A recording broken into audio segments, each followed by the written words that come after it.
Bonsoir Gaël. Bonsoir Clémentine, bonsoir à tous. Comme tous les lundis, on est parti pour 10 minutes de sport 100% local. On va revenir sur tous les résultats du week-end. Et ce soir, on va parler de judo, de volley et de foot. Mais on débute tout de suite avec du badminton et le tournoi national de Bar-le-Duc qui a fait le plein. Oui, ils étaient 172 joueurs. C'était un record ce week-end au gymnase Beugnet.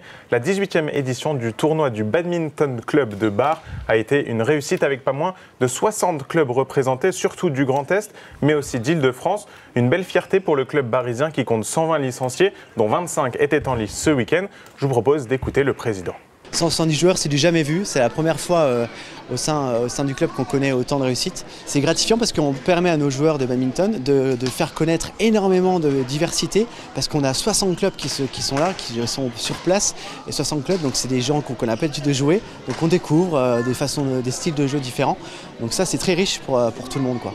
Une belle infrastructure, un accueil chaleureux, convivial. Pas de prise de tête, c'est quand même bon esprit, l'esprit BAD est présent. Voilà, on garde quand même cet esprit de challenge, de compétitivité évidemment, hein, parce que voilà, les finales sont disputées, mais ça reste dans un esprit quand même bon état d'esprit de fair play. Et à noter que deux badistes barisiens ont remporté leur série, Louane Etienne chez les femmes et Mickaël Garcia chez les hommes. Et en judo, les filles de Marnaval ont connu une dernière un peu ratée ce week-end au championnat de France. Oui, ce week-end dans l'Essonne, les Marnavalaises ont été sorties dès le premier tour des championnats de France par équipe première division par une solide équipe bordelaise. Sur les 5 affrontements, seule Mélanie Legout-Clément a remporté son combat. Et c'était la dernière fois que ces championnats avaient lieu sous ce format-là, puisqu'ils vont devenir la Judo Pro League, un format de compétition par équipe, mais là étalé sur toute la saison, qui était d'ailleurs passé à Saint-Dizier il y a quelques mois. Et dans ce championnat mixte, Marnaval sera en entente avec Juniville. On ouvre la page foot et ce week-end, c'était les 32e de finale de la Coupe Grand Est avec 3 de nos équipes en lice. Oui, en l'occurrence, nos 3 pensionnaires de Régional 1, Marnaval, Chaumont et Éclaron.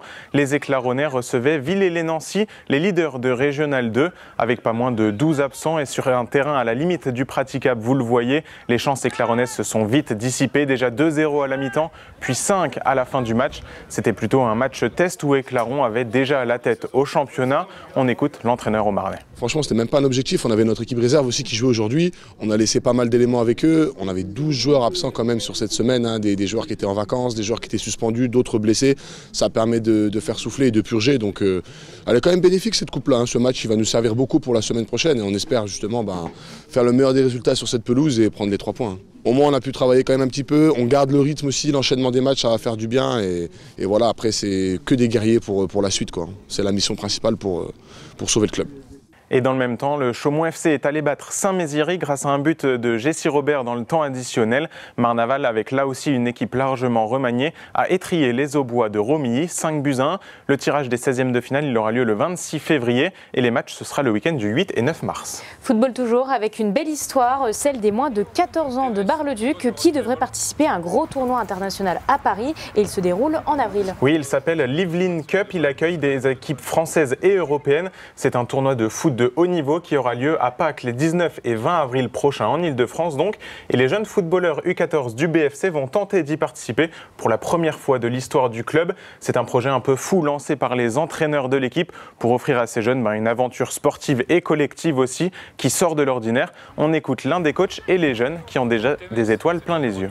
L'objectif c'est qu'ils voient autre chose que le secteur de Meuse ou du Peyo dans notre championnat.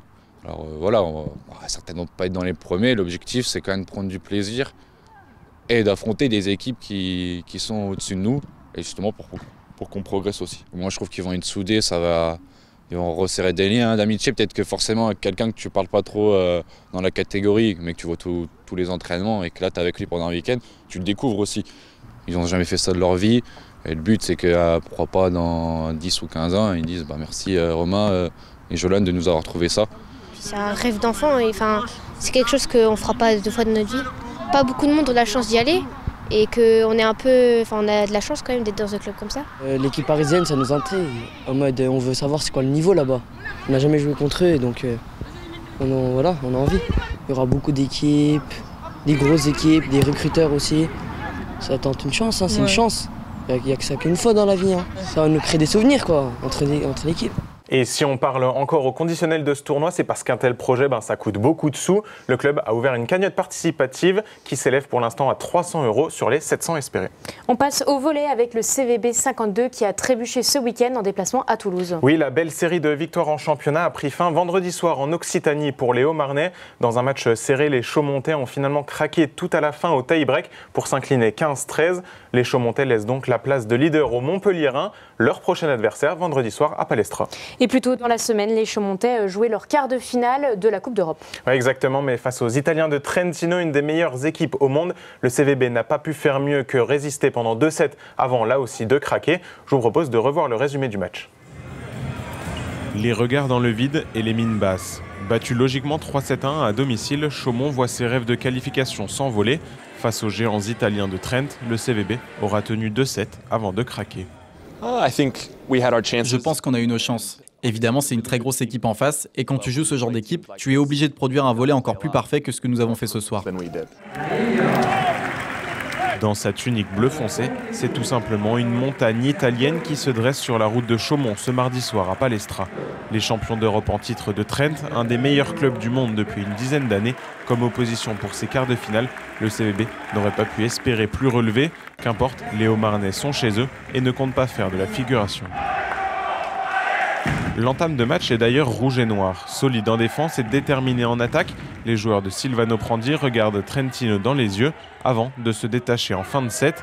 25-23, on se dit alors que l'exploit est possible. On s'attendait à un match accroché comme ça, avec leur très bonne défense. On savait que ce serait difficile de mettre les ballons au sol.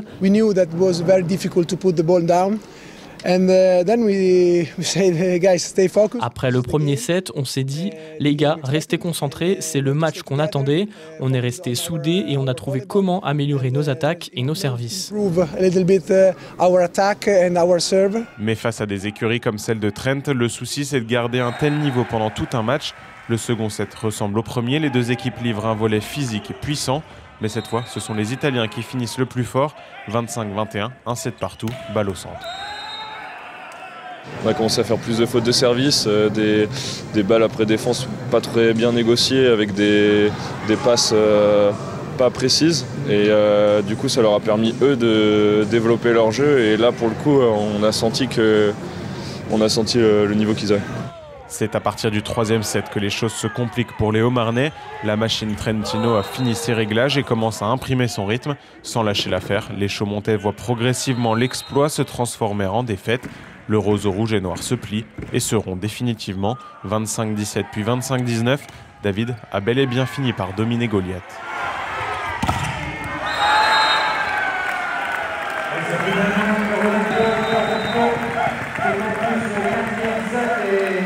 Place désormais au match retour dans 15 jours pour continuer à rêver. Chaumont devra l'emporter 3-0 ou 3-1, mais en Italie, la tâche s'annonce encore plus dure qu'ici. C'est dur de se préparer pour un match comme ça, mais on est très excités de jouer dans leur salle. Je pense qu'on peut vraiment rivaliser avec eux. L'équipe a le talent pour ça, mais ça va prendre encore un peu de temps et de travail à l'entraînement.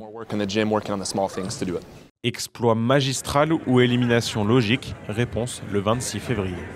Match retour prévu donc mercredi prochain. Ouais. Pour finir cette chronique, on fait le point sur les rendez-vous de cette semaine. Et ce week-end, on aura les yeux rivés dimanche matin en Espagne sur un Parisien qui va tenter de se qualifier au championnat du monde. Oui, notre Meusien Félix Bourg, qui a battu tous ses records ces dernières semaines, prendra le départ dimanche matin du marathon de Séville avec dans le viseur les minima mondiaux fixés à 2 heures, 6 minutes et 30 secondes.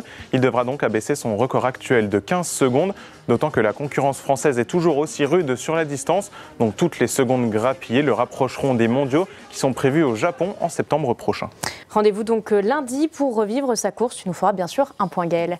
Et enfin, on repart avec du basket puisque la reprise sur le parquet Vétria. Oui, la Gauloise repart au combat pour la dernière ligne droite de National 3. Actuellement 6e, les joueurs de David Dugimon n'ont pas perdu de vue leur objectif monté. Mais pour ça, il va falloir prendre un maximum de points sur les 11 matchs restants. Et ça commence donc samedi soir au gymnase Jean-Bernard face à Saint-André-les-Vergers, coup d'envoi à 20h. Et tu y seras bien sûr. Merci Gaël, on te retrouve donc lundi prochain pour un nouvel Infosport. Merci, bonne semaine à tous.